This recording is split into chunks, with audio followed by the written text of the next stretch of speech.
Hello दोस्तों, नमस्कार। स्वागत है आप सभी का आज की एक और नई वीडियो में। तो दोस्तों, आज की इस वीडियो में हम लोग कक्षा 10 की गणित की प्रश्नावली 1.2 के प्रश्न संख्या 2 और प्रश्न संख्या 3 को हल करेंगे। पिछले वीडियो में हमने प्रश्न संख्या 2 को प्रश्न संख्या 1 को हल कर लिया था और हमने एलसीएम तथा एचसीएफ निकालना सीखा था अभाज्य गुणनखंडन विधि से। तो आज के इस वीडियो में हम लोग प्रश्न संख्या 2 और प्रश्न संख्या 3 को हल करेंगे उसी कॉन्सेप्ट का यूज लेते हुए। चलिए फटाफट से बिना समय गवाए वीडियो को शुरू करते हैं।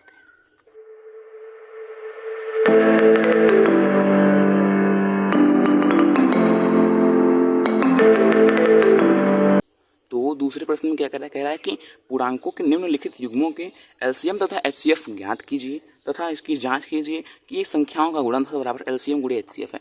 यानी कि हमें दो संख्याएं दे रखी हैं, अब हमें इन दोनों युग्मों का एलसीएम और एचसीएफ ज्ञात करना है और फिर हमें ये जांच करनी है कि अगर हम संख्याओं का गुणा करें और इनके एलसीएम और एचसीएफ का गुणा करें दोनों बराबर आएंगे। तो मैंने आपको फार्मूला ये बताया था कि दो संख्याओं का गुणनफल बराबर होता है उनके एलसीएम तथा एचसीएफ के। तो जाहिर सी बातें होंगी, लेकिन हमें क्या करना है, हमें इसकी जाँच करके दिखानी है सवाल में।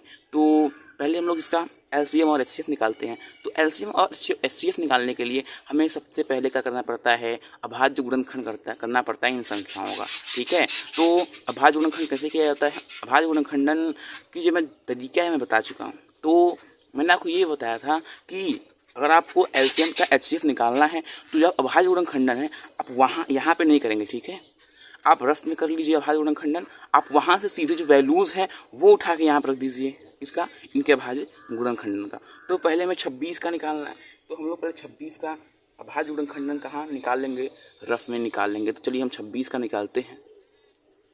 तो 26 का अभाज्य गुणनखंडन निकालना पहले तो 2, ठीक है, छोटी संख्या सबसे, फिर 13 आ जाएगा, फिर 13। अब देखिए यहाँ पे 13 क्या है, 13 तो प्राइम नंबर होगा, यानी अभाज्य संख्या होगा। ये 1 और 13 के अलावा मतलब स्वयं के अलावा की संख्या कटेगा ही नहीं। तो हम लोग क्या करेंगे, इसे 13 से ही कर देंगे, 1 आ गया। अब देखिए यहाँ पे 26 का अभाज्य गुणनखंडन 2 गुणे 13 आ गया। ठीक है, तो यहाँ पे हम लोग लिख देंगे कि हल में 26 का गुणनखंड लिख दीजिए। 26 का गुणनखंड क्या हो गया, अभाज्य गुणनखंडन 2 गुणे 13। ठीक है, हाँ, आपको ये जो प्रोसेस है ये नहीं करके दिखाना है पेपर में। अगर आपसे ये कह रहा है कि आप अभाज्य गुणनखंडन करिए तो आप ये दिखा सकते हैं। ठीक है, लेकिन अगर आपसे एलसीएम और एचसीएफ पूछे तो आप इसको नहीं दिखाएंगे। ठीक है, आप बस डायरेक्ट अभाज्य गुणनखंडन लिख देंगे उसका। ठीक है, चलिए अब हम लोग बात करते हैं 91 के अभाज्य गुणनखंडन का। तो हम लोग 91 का अभाज्य गुणनखंडन करते हैं तो जो 91 है वो 3 से भी नहीं जाएगा, 5 से भी नहीं जाएगा, 7 से जाएगा। इसे जाएगा 7 से जाएगा, तो इसे हम लोग 7 से करते हैं। तो ये 7 से जाएगा, 7 का 7, फिर 2 21, 7 की 21, फिर से 13 आ गया। 13 फिर से प्राइम नंबर है तो सीधे ये 13 जाएगा, 1 बचा। तो 91 कितना आ गया, 7 गुणे 13। तो यहाँ पे 91 का जो अभाज्य गुणनखंडन है वो आ गया 7 गुणे 13। ठीक है, अब हम लोग बात करते हैं किसकी, एचसीएफ की। तो मैंने आपको बताया था कि एचसीएफ निकालने के लिए क्या होता है, जो संख्याएं दोनों में कॉमन हैं, जो संख्याएं दोनों में कॉमन हैं, दोनों में जो वर्ग में जिनका एचसीएफ या एलसीएम निकालना है, तो जो संख्याएं दोनों के अभाज्य गुणनखंडन में कॉमन है वही उसका एचसीएफ होती है, उसकी निम्नतम घात होती है। मतलब समझने का प्रयास कीजिए। मैंने आपको बताया था एचसीएफ क्या होता है, एचसीएफ इनके सर्वनिष्ठ यानी कॉमन गुणनखंड, कॉमन फैक्टर्स की जो निम्नतम घात होती है। मैंने बताता हूँ आपको। ठीक है, तो यहाँ पे दोनों में कॉमन क्या है, दोनों में कॉमन तो यही दिख रहा है 13। तो इसका एचसीएफ कितना हो गया, 13 हो गया। क्या हो गया, एचसीएफ। इसकी भी घात 1 है, इसकी भी घात 1 है, तो हम लोग 1 लेंगे। ठीक है, हम लोग 1 लेंगे। अगर इसकी घात 2 रहता, इसकी घात 1 रहता ना, तो हम लोग 1 घात लेते। कितनी घात लेते, 1 घात लेते, क्योंकि हमें न्यूनतम घात लेनी होती है। लेकिन यहाँ पे 1 है तो हम 1 ही लेंगे। ठीक है, कोई और हमारे पास ऑप्शन ही नहीं है। अब हम लोग बात करते हैं एलसीएम की। तो एलसीएम आप थोड़ा सा समझिए, एलसीएम थोड़ा सा कॉम्प्लिकेटेड होता है।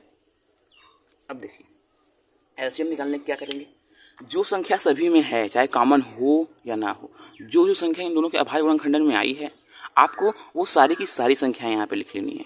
ठीक है, तो कौन कौन संख्या, ये 2 आई है, 13 आई है, 7 आई है, 13 तो यहीं पे आई। ठीक है, एक बार लिख लेंगे सभी। तो क्यों कौन कौन संख्याएं आई हैं, 2, 7 और 13। ठीक है, अब इनका क्या होगा, उच्चतम घात लेते हैं। यहाँ पे निम्नतम घात लेते हैं, यहाँ पे उच्चतम घात लेते हैं। उच्चतम घात का मतलब होता है कि जो सबसे बड़ी घात है। अब देखिए अगर मान लीजिए यहाँ पे 2 रहता है, यहाँ पे 1 घात रहता है 13 का, 13 का, यहाँ पे 13 का स्क्वायर रहता है, यहाँ 13 का 1 ही रहता है सिंपल। तो हम लोग यहाँ पे 13 का स्क्वायर देते हैं ना, कि जो बड़ी वाली घात होगी हम लोग वो लेंगे एलसीएम में, लेकिन एक ही है तो यही बड़ी है तो हम लोग यही ले लिए, ठीक है। अब इसका हम लोग मल्टीप्लाई करते हैं तो हमारे पास जो आंसर आता है वो आता है 182, ठीक है। तो चलिए अब हम लोग जांच करते हैं कि हमने जो आंसर निकाला है वो सही है या नहीं, ठीक है। तो चलिए हम लोग देखते हैं।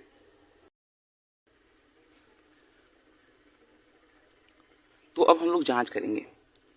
इसके लिए हम लोग यहाँ पे लिख देते हैं कि हम लोग जांच क्या करेंगे, जांच।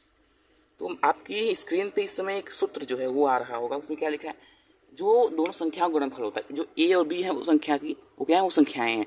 तो आप देख सकते हो उसमें ए गुणे बी जो है एलसीएम और एचसीएफ के गुणनफल के बराबर है। तो पहले हम लोग एक काम करें, क्या, पहले हम लोग ए गुणे बी निकाल लेते हैं। क्या निकालेंगे, ए गुणे बी, यानी कि ए गुणे बी क्या संख्या है, तो 26 और 91, क्या 26 और 91 हम लोग पहले निकाल लेते हैं। तो कितना आएगा, 26 गुणे 91। तो अगर इसका हम लोग मल्टीप्लाई करते हैं तो ये हमारे पास कितना बनेगा, ये हमारे पास बनता है 2366, ठीक है। ये इन दोनों के गुणनफल होता है, देखिए 26 का 26 होता है, ठीक है। अच्छा अब हम क्या करेंगे, अब हम दोनों के एचसीएफ और एलसीएम का गुणनफल निकालेंगे। तो एचसीएफ गुणे एलसीएम, एचसीएफ गुणे एलसीएम अगर हम लोग निकालेंगे तो वो हमारे पास एचसीएफ और गुणे एलसीएम, एचसीएफ कितना आया है 13, गुणे एलसीएम कितना आया है 182। और जब हम लोग ये निकालते हैं तो ये हमारे पास बन के आता है 13 दूना 26 का 6 और 2 कैरी, फिर इसके बाद 13, ये भी हमारे पास इतना ही बन के आ रहा है 236, और फिर ये हो गया तो 2366। अब हम लोग यहाँ से क्या कह सकते हैं, हम लोग यहाँ से कह सकते हैं कि क्या कहेंगे, आप कहेंगे कि भैया चूँकि ए गुणे बी बराबर एचसीएफ गुणे एलसीएम, बस यही जांच है यहाँ पे, चूँकि नहीं इसलिए अतः लगा दीजिए, ठीक है, हो गया, यही हमें जांच करनी है, बस सिंपल। ओके चलिए अब हम लोग बढ़ते हैं नेक्स्ट सवाल की ओर। तो दूसरा जो हमें इसी का जो दूसरा पार्ट है वो हमें दे रखा है कि 510 और 52, 510 और हमें क्या दे रखा है, और हमें दे रखा है 52। तो चलिए हम लोग क्या करेंगे, इसका सबसे पहले हमें क्या निकालना पड़ेगा, अभाज्य गुणनखंडन। तो हम लोग यहाँ पे 510 का अभाज्य गुणनखंडन निकालेंगे। तो पहले तो 2 से, 2 दूनी 4, फिर 1 11, 5 दूनी 10, फिर 255। अब ये फिर 3, 2 से नहीं जाएगा 3 से जाएगा, तो 8 3 24, 1 5, फिर 8 5 13। अब ये 3 से नहीं जाएगा, ठीक है, अब नहीं जा रहा है तो आप 2 से अब चेक नहीं करें, आप सीधे 5 से चेक करिए, 4 से चेक करिए, 4 से तो जाएगा ही नहीं। अब 5 से चेक करिए तो 5 से जाएगा, 5 5 5 5 7 35। अब 17 क्या है, 17 भी एक अभाज्य संख्या है, तो यहाँ पे सीधे ये 17 से चला जाएगा। तो हमारे पास 510, यहाँ पे आप हल लिखेंगे, 510 का अभाज्य गुणनखंडन हमारे पास अगर 2 गुणे 3 गुणे 5 गुणे 17, क्या आ गया, 2 गुणे 3 गुणे 5 गुणे 17, ठीक है। अब इसी प्रकार से हम सेम 52 का भी निकाल लेते हैं। तो अगर हम लोग 52 का निकालेंगे अभाज्य गुणनखंडन, तो पहले तो 2 से जाएगा, 2 दूनी 4, फिर 2 छक्के 12, फिर 2 से जाएगा 13, फिर से 13 आ गया। 13 क्या है, 13 एक अभाज्य संख्या है, तो सीधे ही 13 से चला जाएगा। इसका क्या आ गया हमारे पास, 2 गुणे 2 गुणे 13।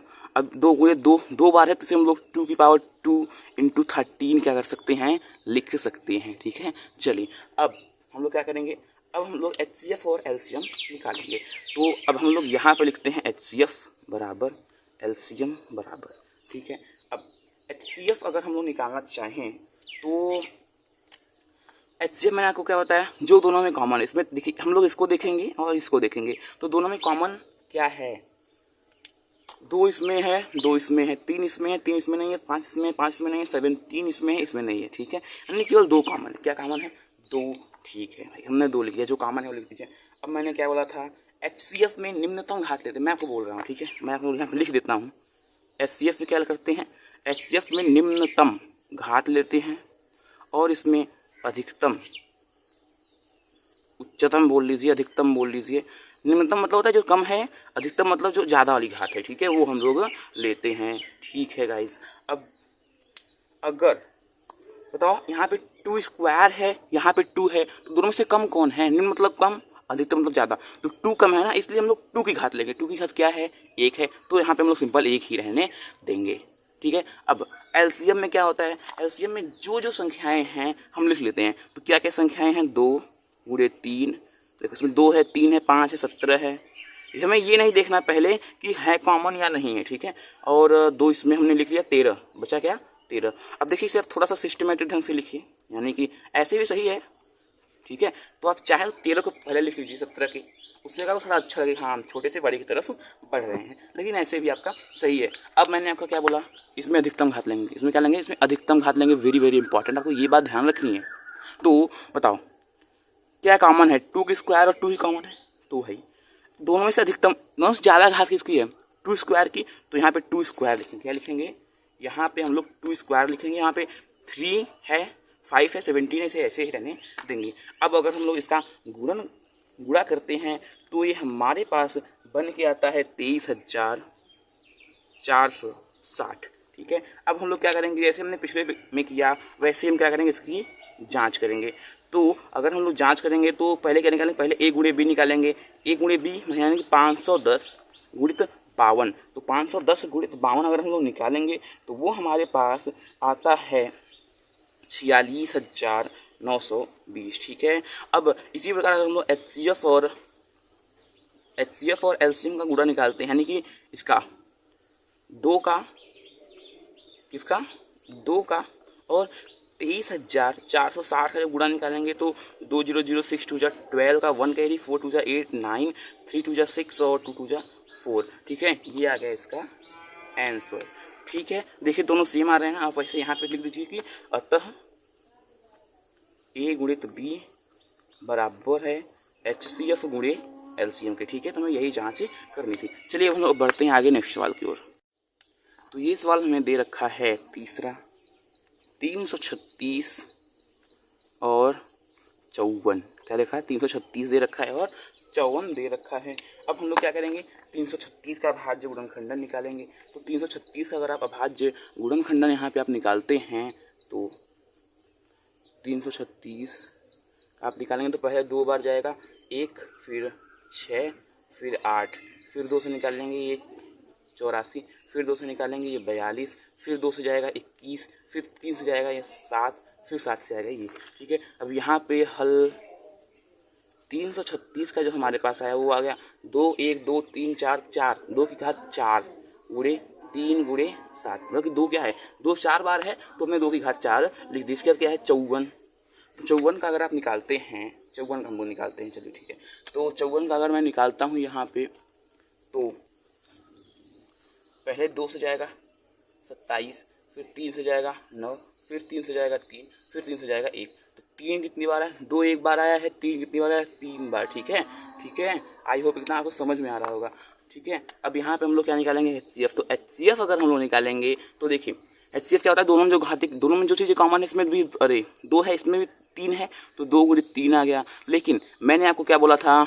उच्चतम घात लेते हैं। क्या लेते हैं? उच्चतम, निम्नतम घात लेते हैं HCF में निम्नतम घात लेते हैं। तो इसमें क्या है? 2 और 2 की घात 4, तो 2 छोटा है तो 2 लिखा। इसमें क्या है? 3 और 3 की घात 3, तो क्या छोटा है? 3 छोटा है, इसलिए हमने 3 लिखा। ठीक है। चलिए तो हमारा HCF कितना आ गया? 2 गुणे 3 बराबर 6 आ गया। अब हम लोग यहाँ पे निकालते हैं LCM। तो अगर हम लोग यहाँ पे LCM निकालेंगे तो LCM के लिए क्या, जो जो चीज़ें हैं सब लिख लो। 2 है, 3 है और 7 है। इसकी उच्चतम घात 2 में क्या? उच्चतम घात क्या है? 2 की घात 4। 3 में क्या है? 3 की घात 3 और 3 की घात 1, और 3 घात में 3 कौन बड़ा है? 3 की घात 3 बड़ा है, तो हमने इसलिए इसको लिख दिया। ठीक है। तो अगर हम लोग इसे सिंप्लीफाई करेंगे तो ये आता है 4 चौके 16 गुणे 3 त्रिका 9 त्रिका 27 गुणे 7। अब अगर आप इसे मल्टीप्लाई करते हैं तो ये हमारे पास बन के आता है 24। ठीक है। अब हम लोग क्या करेंगे? अब हम लोग जांच करेंगे। ठीक है। तो जांच करने के लिए मैं क्या करता हूँ? एक बार इसे इरेज करता हूँ। यहाँ पे इसे इरेज कर दिया है। तो अब हम लोग क्या करेंगे? जांच करेंगे। तो जांच के लिए हम लोग यहाँ पे लिखते हैं जांच, और फिर हम लोग पहले क्या निकालेंगे? पहले A गुणे B निकालेंगे। तो A क्या है? 336, B क्या है? 54। तो जब हम लोग इसे मल्टीप्लाई करते हैं तो ये हमारे पास बन के आता है 18,144। और फिर हम लोग क्या निकालेंगे अब, HCF गुणित LCM निकालेंगे। तो HCF कितना आया है 6, LCM कितना है 3024, इसका मल्टीप्लाई करते हुए ये भी हमारे पास 18,144 आएगा। अतः A गुणे B बराबर है यहाँ पे HCF गुणे LCM। ठीक है, तो आई होप आपको ये सवाल समझ में आया होगा। चलिए हम लोग बढ़ते हैं आगे नेक्स्ट सवाल की ओर। क्या है भाज्य गुणनखंड, इसी में इनका LCM और HCF निकालना है। इसमें अलग क्या, इसमें अलग है, इसमें 3 संख्याएं दे रखी हैं, उसमें 2 ही दे रखी थी। ठीक है, तो चलिए वही सेम प्रोसेस रहेगा। ठीक है, तो यहाँ पर हम लोग पहले हल लिखते हैं। क्या करेंगे, सभी का भाज्य गुणनखंड। तो पहले किसका करेंगे, पहले 12 का करेंगे। यहाँ पे 12 है तो पहले 12 का हम लोग यहाँ पे कर लेते हैं, या फिर मैं एक काम करता हूँ नीचे। तो हम लोग यहाँ पहले 12 का करेंगे। तो पहले 2 बार जाएगा 6, फिर 2 बार जाएगा 3, फिर 3 से जाएगा 1, तो कितना आ गया 2 बार, यानी कि 12 का अगर हम लोग ने किया तो 2 का स्क्वायर यानी कि 2 की पावर 2 इंटू 3 आया। ठीक है, और 15 का करेंगे। तो 15 का करेंगे तो पहले ये 3 से जाएगा, 2 से जाएगा नहीं, फिर 5 आएगा, फिर 5 से जाएगा 1 आएगा, तो इसका कितना आ गया 3 इंटू 5। अब 21 का करेंगे LCM, अरे अभाज्य गुणनखंड, तो ये पहले 3 बार जाएगा 7 आएगा, फिर 7 अभाज्य संख्या है तो 1 आ गया, तो इसका आ गया 3 गुणे 7। ठीक है, हो गया। अब हम क्या निकालेंगे, अब हम लोग HCF निकालेंगे। तो भाई HCF क्या होता है, जो संख्याएं कॉमन है। तो देखो इसमें 2 है, 2 इन दोनों में नहीं है, इसमें 3 है, 3 तीनों में 3 आएगा, 5 नहीं है, 7 नहीं है तीनों में, तो 3 आ गया। ठीक है, अब निम्नतम घात यानी कि जो सबसे छोटी घात है, सबसे छोटी घात 1 ही है, तो हमने 1 लिख दिया। अब LCM क्या होगा, LCM मतलब सारी संख्याएं लिख लीजिए, 2 लिखिए। ठीक है, 3 हो गया, 5 3 फिर से हो गया 7। ठीक है, अब इसकी उच्चतम घात, तो 3 की उच्चतम घात तीनों में 1 1 1 है तो 1 ही रहेगा, 5 की 1 है तो 1 ही रहेगा, 7 1 है तो 1 ही रहेगा। अब 2 की उच्चतम घात, यहाँ पे 2 का स्क्वायर है, तो हम लोग यहाँ पे क्या लिखेंगे, 2 का स्क्वायर। ये थोड़ी सी खास बात है, LCM निकालने का याद रखनी है। अब जब हम लोग इसका गुणा करते हैं तो ये हमारे पास बन के आता है कितना पता है आपको, ये 4 तिहाई 12 हो जाएगा, 12 पंचे 60, 60 गुणे 7, 7 छंग 42, ये हमारे पास बन के आया कितना 420। ठीक है, तो बस अब हमें इसमें जांच नहीं करनी आ गई, जैसे हमने पिछले क्वेश्चन में हम कर रहे थे ना, हमको ऐसा कुछ भी नहीं करना है। हाँ, और जो मैंने आपको फार्मूला बताया था A गुणे B बराबर LCM गुणे HCF, वो फार्मूला केवल और केवल केवल 2 संख्याओं के लिए मान्य है। ऐसा नहीं कि आप ऐसा कर देंगे कि भैया मुझे पता है अगर A गुणे B बराबर होता है LCM गुणे HCF के, तो मैं ये भी कर सकता हूँ ना कि A गुणे B गुणे C बराबर होगा LCM गुणे HCF के, तो ऐसा बिल्कुल भी नहीं है। अगर 3 संख्याएं आ जा रही हैं तो वो चीज़ फॉलो नहीं होगा। ओके, आप चाहें तो इन 3 संख्याओं को गुणा करके और इनका गुणा करके चेक कर सकते हैं कि LCM HCF गुणा करेंगे, इनका गुणा करेंगे तो बराबर कभी भी नहीं आएगा। ठीक है, तो यहाँ पे जांच से बोला ही नहीं जांच करने के लिए, क्योंकि होगा ही नहीं तो कहाँ से हम जांच करेंगे। अब यहाँ पे लिखे फिर से हल इसमें, तो पहले हम लोग 17 का निकालेंगे। तो भाई आपको पता है 17 का चलिए हम लोग निकालते हैं। तो 17 क्या है, 17 प्राइम नंबर, 17 का 17 ही आएगा, 17 किसी और से जाएगा ही नहीं। 23 भी प्राइम नंबर है, 23 भी अभाज्य संख्या है, तो 23 का भी किसी से नहीं जाएगा, तो यहाँ फिर सिंपल 23 आ जाएगा। 29 भी प्राइम नंबर है, अभाज्य संख्या, इतना सिंपल है, इसका भी 29 ही आएगा प्राइम फैक्टर। ठीक है, हाँ। अब हम लोग HCF निकालेंगे। HCF में क्या होता है, जो तीनों में कॉमन हो जाए, जो सभी में कॉमन हो वो लिखते हैं। अब बताइए इन सभी में कॉमन क्या है, 17 नहीं है, 23 नहीं है, 29 नहीं है, एक में है, तीनों में थोड़ी ना है। तो अब यहाँ पे कुछ बच्चे कहते हैं कि भाई इसका तो HCF 0 आएगा, 0। लेकिन भाई सुनो, ध्यान से सुनो, समझो, 0 कभी भी HCF नहीं आ सकता। आप सोचो ना यार, आप इसे ये नहीं लिख सकते क्या, 17 गुणे 1, 23 गुणे 1, 29 गुणे 1, तो 1 तो कॉमन आ रहा है, तो इसका HCF 1 आता है। फिर से ध्यान से सुनिए, HCF कभी भी 0 नहीं आएगा। 1 तो आप लिख ही सकते हैं, तो 1 तो तीनों में कॉमन है ही ना, क्योंकि 1 से गुणा करेंगे तो 17 ही बचेगा एटलीस्ट। ठीक है, तो चलिए, आई होप आपको समझ में आ गया मैंने जो बोला, ये बहुत ही इंपॉर्टेंट बात है। यहाँ पे कुछ बच्चे एग्जाम में लिख के आते हैं या 0 आएगा इसका HCF। ठीक है, तो ऐसा नहीं करना। LCM में क्या करना है, सभी संख्याओं को लिख दीजिए। तो सभी संख्याओं को लिखे 17 गुणे 23 गुणे 29, यही होगा ना, 17 है, 23 है, 29 है। उच्चतम घात 17 घात 1 है, 23 घात भी 1 ही है, तो 29 घात 1 भी है, तो 1 1 ही रहेगा। अब जब हम इसका मल्टीप्लाई करते हैं तो ये भाई साहब हमारे पास बन के आता है 11,300 39, ठीक है। ओके, तो यही हो गया हमारा फाइनल आंसर, HCF ये, LCM ये। अब हम लोग बात करते हैं तीसरे प्रश्न की।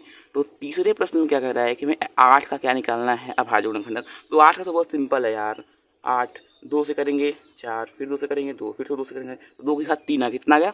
2 की घात 3, 2 3 बार है तो 2 की घात 3 इसे लिख देंगे। 9 का भी बहुत सिंपल है, 3 का स्क्वायर है, 3 बार, फिर 3 आएगा, फिर 3 से, फिर तो ये कितना 3 का स्क्वायर, 3 2 बार है तो 3 × 3 यानी 3 का स्क्वायर। इसके बाद क्या है, इसके बाद 25 है, तो 25 का भी बहुत सिंपल है, 25 है, पहले 5 से आएगा, 3 से आएगा नहीं 5, फिर 5 से जाएगा 1, तो 5 का स्क्वायर, ठीक है। अब हम लोग यहाँ पे HCF निकालेंगे और LCM निकालेंगे। तो भाई HCF क्या होता है, जो सभी में कॉमन हो, दो इसमें है और किसी में 3 इसमें है, किसी में 5, मतलब कि फिर कुछ भी कॉमन नहीं, सेम यही वाला केस। तो भाई साहब अब यहाँ पे HCF फिर से 0 नहीं आएगा, 1 आएगा, क्योंकि इसी में लोग 1 गुणे 1 लिख सकते हैं, HCF 1 आ गया, ठीक है। LCM क्या आएगा, LCM जो संख्या है सबको दिख रही है, लिख लो, 2 दिख रही है, 3 दिख रही है, 5 दिख रही है, सभी की उच्चतम घात, तो 2 की उच्चतम घात 3 है, अधिकतम घात 3 की अधिकतम घात 2 है, 5 की अधिकतम घात 2 है, हाँ ठीक है। अब इसका क्या आ जाएगा, 2 गुना 4 गुना 8, ये आ जाएगा 9, ये आ जाएगा 25। अब इसका आप जब इसे आप सिंपली दिखाई करेंगे तो 25 अट्ठा कितना आता है, 200 गुणे 9, ये आ जाता है आपके लिए 1800, आ गया आपका आंसर, ठीक है। तो आई होप आपको आज ये क्लास समझ में आई होगी। तो अगर आपको मज़ा आ रहा है पढ़ने में तो प्लीज़ वीडियो को लाइक कर दीजिए और चैनल को सब्सक्राइब कर लीजिए। क्लास 9 और क्लास 10 के ऐसे ही मैथ की वीडियोज़ के लिए, अमेजिंग वीडियोज़ के लिए मैं आपको भी ऐसे ऐसे कॉन्सेप्ट बताऊँगा ना, बस कुछ एक चैप्टर्स खत्म होने दीजिए, उसका जो इंटरेस्टिंग चैप्टर्स आएंगे तो आपको खुद भी मजा आएगा पढ़ने में, आपको इस चैप्टर में भी फील आएगा। बस वीडियो को लाइक करिए, सब्सक्राइब करिए चैनल को, और हमारा मोटिव है गेट नॉलेज एंड शेयर। पढ़ते रहिए, खिलाते रहिए, शेयर करिए अपने नॉलेज को, अपने पास छुपा के मत रखिए, ठीक है। तो चलिए मिलते हैं नेक्स्ट वीडियो में। Thanks for watching.